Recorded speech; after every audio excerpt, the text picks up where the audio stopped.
अस्सलामुअलैकुम दोस्तों दुनिया का हर मुसलमान अपने नबी हजरत मोहम्मद सल्लल्लाहु अलैहि वसल्लम से बहुत ज्यादा प्यार करता है। वैसे तो हर उम्मती आका करीम पर जान कुर्बान करने के लिए हाजिर है, लेकिन आज की इस वीडियो में मैं आपको नबी करीम सल्लल्लाहु अलैहि वसल्लम के लिए अपनी जान कुर्बान करने वाले सबसे बहादुर लोगों के बारे में बताने जा रहा हूँ। तो शुरू करते हैं अपना काउंटडाउन। मुमताज कादरी। दोस्तों 2011 में आसिया नामी एक क्रिश्चियन खातून ने नबी करीम सल्लल्लाहु अलैहि वसल्लम की शान में बहुत ही नाजीबा अल्फाज बके और माज़अल्लाह आपकी तौहीन की, लेकिन मुसलमानों ने फौरन इस मालूना औरत को गिरफ्तार करवा के इसे सख्त सजा देने की अपील की। अदालत ने आसिया को मौत की सजा सुना दी, लेकिन उस वक्त सुबह पंजाब का गवर्नर जिसका नाम सलमान तसीर था, इसे ये बात हजम नहीं हुई। इसने यूरोप का साथ देते हुए आसिया की पूरी हमायत की और कहा कि इसे इसकी गलती से बढ़कर सजा दी जा रही है। सिर्फ इतना ही नहीं बल्कि इसने कुरान और सुन्नत की रोशनी में बने हुए 295 सी कानून को काला कानून करार दे दिया, जिसके मुताबिक गुस्ताख रसूल की सजा मौत है। जिस वक्त ये सारा मामला चल रहा था उस वक्त मुमताज कादरी इस गुस्ताख की सिक्योरिटी पर मामूर थे। मुमताज कादरी एलीट फोर्स के सिपाही थे और इन्हें सलमान तसीर का बॉडीगार्ड बनाया गया था। वैसे तो पूरी कौम भी इस बदबख्त पर शदीद गुस्सा थी, लेकिन मुमताज कादरी इस गुस्ताख को मारने का फैसला कर चुके थे।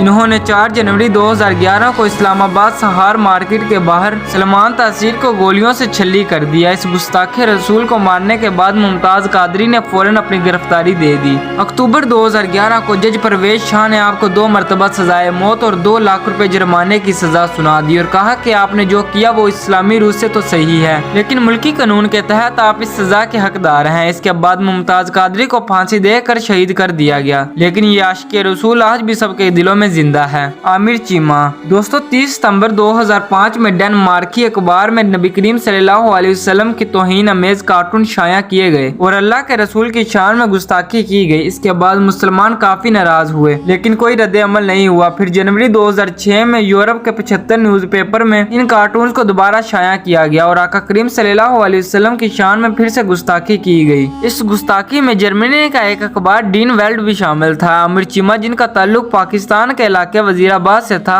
वो उस वक्त जर्मनी में टेक्सटाइल इंजीनियरिंग की स्टडी के लिए गए हुए थे। जब इन्हें इस गुस्ताखी का पता चला तो आमिर चीमा 20 मार्च 2006 में उस न्यूज़पेपर के ऑफिस में दाखिल हुए और उस गुस्ताखी को सरंजाम देने वाले एडिटर हेनरी ब्रोडर नामी बदबख्त को चाकू मार कर कत्ल कर दिया। इसे मारने के बाद आपको फौरन अरेस्ट कर लिया गया और जर्मनी की बर्नल जेल में आपको लगातार 44 दिन तक ज़हनी और जिस्मानी टॉर्चर दिया गया। इवन इन काफरों ने प्लास से आपके नाखून खींच लिए और ड्रिल मशीन से आपके घुटनों में सुराख कर दिए, लेकिन इन सब के बावजूद आमिर चीमा अल्लाह अकबर के नारे लगाते रहे और आखिरकार इन बदबख्तों ने आपकी शहरक काट कर आपको शहीद कर दिया। जब आमिर चीमा को पाकिस्तान लाया गया तो इनके जनाजे पर इतने ज्यादा लोग थे कि इन्हें गिन पाना ऑलमोस्ट नामुमकिन था। एनीवे, जो भी हो, आमिर चीमा इस दौर के सबसे बहादुर और निडर मुसलमानों में से एक हैं और लोग आज भी इनसे बहुत प्यार करते हैं। गाजी मुरीद हुसैन। दोस्तों सन 1932 में हिंदुस्तान के इलाके उत्तर प्रदेश में एक हिंदू रहता था जिसका नाम राम गोपाल था। इस बदबख्त ने इस्लाम से नफरत का इजहार करते हुए रसूलुल्लाह सल्लल्लाहु अलैहि वसल्लम की शान में नहायत गुस्ताखाना लफ्ज़ इस्तेमाल किए। वैसे तो हर मुसलमान इस पर गुस्सा था, लेकिन एक रात गाजी मुरीद हुसैन, जिनका ताल्लुक चकवाल से था, इनको ख्वाब में रसूलुल्लाह की ज़ियारत हुई। आका करीम सल्लल्लाहु अलैहि वसल्लम ने मुरीद हुसैन को बताया कि इस हिंदू ने इनकी शान में गुस्ताखी की है। गाजी मुरीद हुसैन ने जब ये सुना तो उस काफिर को कत्ल करने की नीयत से घर से निकल पड़े। उस दौर में इन्होंने हजारों मील का सफर पैदल चलकर तय किया और आखिरकार उत्तर प्रदेश पहुंच गए। गाजी मुरीद हुसैन ने उस काफिर को तलाश किया और सबके सामने उसे कत्ल कर दिया। इसे मारने के जुर्म में इन्हें गिरफ्तार कर लिया गया और काल कोठरी में बंद कर दिया गया। उन्हें जहाँ बंद किया गया था उसके साथ वाली कोठरी में एक हिंदू भी कैद था। उसे रोजाना गाजी मुरीद हुसैन की तरफ से बेहद प्यारी खुशबू आती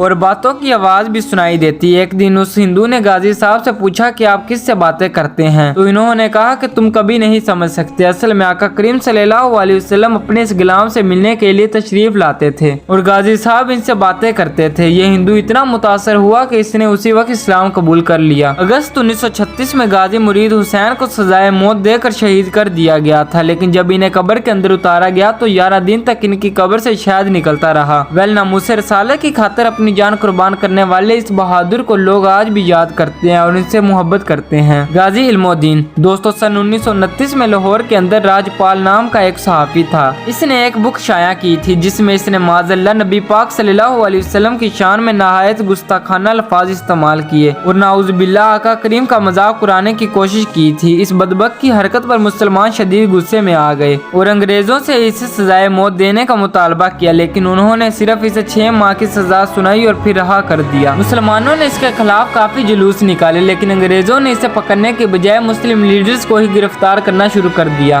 गाजी इल्मुद्दीन उस वक्त लाहौर के अंदर एक कारपेंटर का काम करते थे। इन्होंने जब देखा कि राजपाल ये हरकत करके एक आम इंसान की तरह आजाद घूम रहा है, तो 29 मई 1929 को आप राजपाल की दुकान पर गए और इसे वहीं कत्ल कर दिया। इसे मारने के बाद आपको गिरफ्तार कर लिया गया, लेकिन आपने खुशदिली से अपना जुर्म कबूल कर लिया। इवन अदालत में आपका केस कायदे आज़म मोहम्मद अली जिन्ना ने लड़ा था, लेकिन कत्ल के जुर्म में आपको सजाए मौत सुना दी गई थी। सजाए मौत की खबर सुनने के बाद गाजी इल्मुद्दीन ने अल्लाह का शुक्र अदा किया और कहा कि नामूस रसालत पर एक तो क्या 1000 जानें भी कुर्बान करने के लिए तैयार हूँ। अक्टूबर 1929 में आपको फांसी देकर शहीद कर दिया गया। आपका जनाजा लाहौर की तारीख का सबसे बड़ा जनाजा था। ये जनाजा 8 किलोमीटर लंबा था और इसमें लाखों लोगों ने शिरकत की थी। इवन आपकी मैयत को अल्लामा इकबाल ने खुद अपने हाथों से कब्र में उतारा था। वेल इस्लाम का ये हीरो आज भी लोगों के दिलों पर राज करता है। गाजी अब्दुल रशीद। दोस्तों 1926 के दौर में बरसगीर के अंदर हिंदुओं का एक ग्रुप था। इसने इस्लाम और नामूस रसालत सल्लल्लाहु अलैहि वसल्लम पर हमला करना शुरू कर दिया। इस ग्रुप का एक लीडर था जिसका नाम स्वामी सरहद आनंद था। इस बदबख्त इंसान ने रसूलुल्लाह सल्लल्लाहु अलैहि वसल्लम की शान में बहुत ही गलत अल्फाज बके और नाउजुबिल्लाह कुरान मजीद की भी तौहीन की। सिर्फ इतना ही नहीं बल्कि इस मनहूस ने सहाबा कराम, मुसलमान हुक्मरानों और मजहबी किताबों के खिलाफ गलत बातें लिखना शुरू कर दी। उस दौर में दिल्ली के अंदर एक राइटर थे जिनका नाम अब्दुल रशीद था।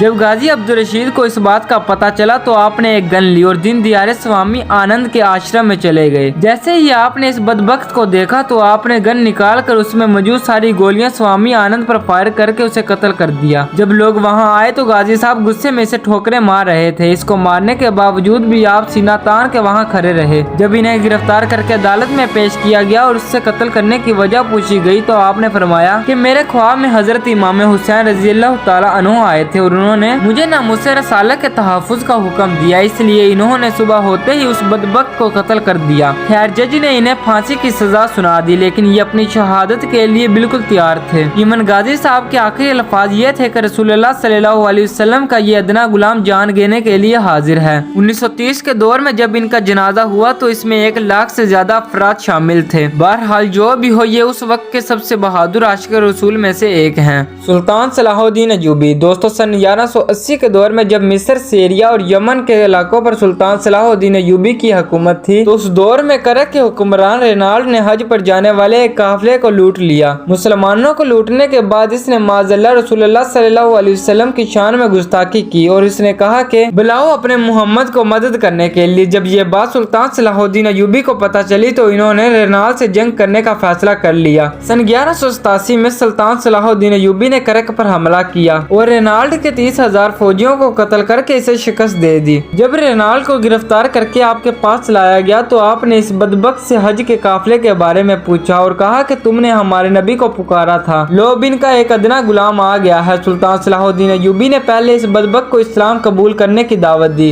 लेकिन जब इसने इस्लाम कबूल करने से इनकार कर दिया तो आपने तलवार निकाली और रेनाल्ड का सर कलम कर दिया। आपने इस गुस्ताख को ऐसा अबरत का निशाना बनाया कि इसके बाद यूरोप के किसी हुक्मरान की हिम्मत ना हुई कि वो मुसलमानों के खिलाफ कुछ बक सके। वेल सुल्तान सलाहुद्दीन अयूबी जैसा बहादुर जंगजू और मिसाली आशिक रसूल शायद इस दुनिया में कोई और होगा।